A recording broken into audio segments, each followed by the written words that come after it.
майыптыгы бар жарандардын шайлоо укуктарын жана башка категориядагы шайлоочулардын шайлоо укуктарын өркүндөтүү максатында Борбордук шайлоо комиссиясында атайын жумушчу топ түзүлгөн.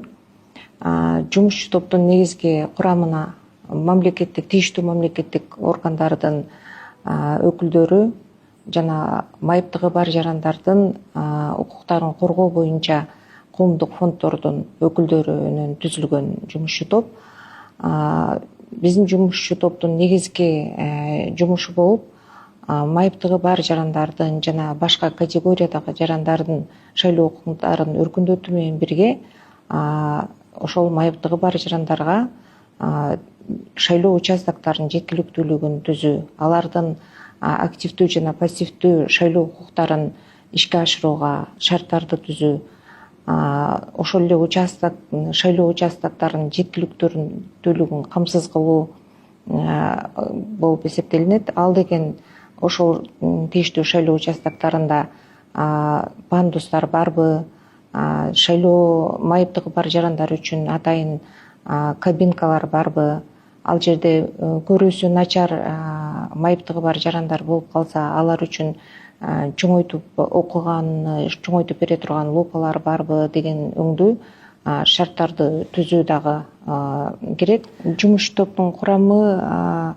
жогоруда айтып кеткендей мамлекеттик органдардан, тийиштүү мамлекеттик органдардан турат жана бул жумушту алып барууда биз жергиликтүү өз алдынча башкаруу органдары менен тыгыз иштеп, алардын ошол шайлоо участоктарында пандустарды куруусун жана башка шарттарды түзүүсүн биз көзөмөлгө алып, алар менен биргеликте бул жумушту алып барабыз.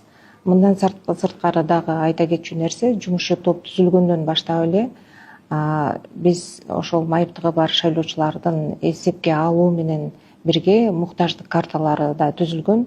Ал муктаждык карталарда ошол майыптыгы бар жаран кайсыл категорияга кирет жана ал кандай муктаждыктар керек ал шайлоочуга өзүнүн шайлоо укугун аткарууга деген маселелер жаралып, ошол маселелерди өркүндөтүп иштеп келе жатабыз.